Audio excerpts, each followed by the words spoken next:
Hello friends, welcome back to my channel. तो मैं यहाँ पे DSSB PGT की तैयारी कर रही हूँ कॉमर्स से। तो यहाँ पे मैंने कुछ नोट्स तैयार किए हैं, तो वो मैं आप लोगों के साथ शेयर कर रही हूँ। तो यहाँ पे है meanings of partners bye holding out, यानी पार्टनर्स भी कई तरह के होते हैं। तो यहाँ पे पार्टनर्स बाय होल्डिंग आउट का मतलब है कि अ person who is not actually a partner of a firm but knowingly allows himself and herself to be represented as a partner of the firm is called a partner by holding out. Such a person can be held liable for the repayment of debt extended to the firm due to such representation. तो देखो, इसका मतलब होता है कि एक person जो कि एक्चुअली में पार्टनर नहीं है, वो फर्म का पार्टनर नहीं है, बट उसे अलाउ है हिमसेल्फ हरसेल्फ, उसको ऐसा रिप्रेजेंट किया गया है फर्म के पार्टनर के रूप में एज अ होल्डिंग आउट, कि अगर इन केस आगे चल के कोई भी डेट होता है, ठीक है, तो वो उसकी रीपेमेंट जो है वो फर्म के बिहाफ पे कर सकता है। Such a person can be held liable for the repayment of debt extended to the firm due to such representation.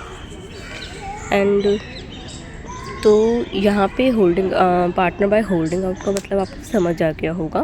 This is not actually a partner of the firm. दूसरा आता है meaning of partners by estoppels. A partner by estoppel is a person who gives an impression to others that he and she is a partner of the firm through his and her own initiative conduct और behaviour.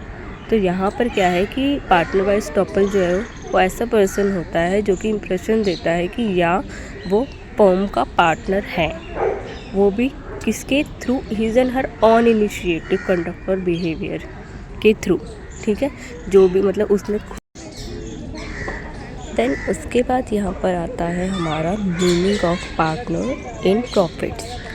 तो this partner will only share the profit of the firm, he will not be liable for any liabilities even when dealing with third parties, he will be liable for all acts of profits only and he will share none of the liabilities. तो meaning partner in profit से मतलब आप समझ सकते हो कि ये सिर्फ प्रॉफिट में भागीदारी रहेगा फर्म के, और किसी भी लाइबिलिटी में, देनदारी में ये भागीदारी नहीं रहेगा।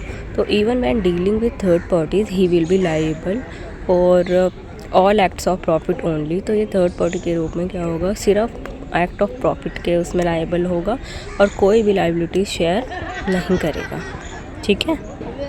तो हमारा उसके बाद आता है next meaning of dormant partner. Okay,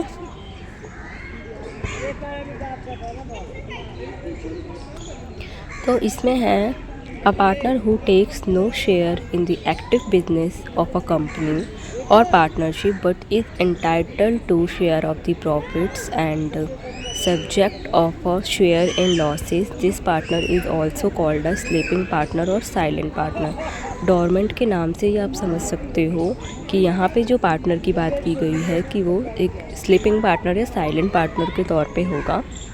a partner जो कि who takes no share in the active business, जिसका कोई भी जो एक्टिव बिजनेस है उसमें कोई भी शेयर नहीं होगा, चाहे वो आप कोई कंपनी लगा लें एंड कोई पार्टनरशिप, मेन यहाँ पे पार्टनरशिप की बात हो रही है, but is entitled to share of the profits, ठीक है, लेकिन वो भी भागीदारी रहेगा प्रॉफिट का, and subject to a share in losses.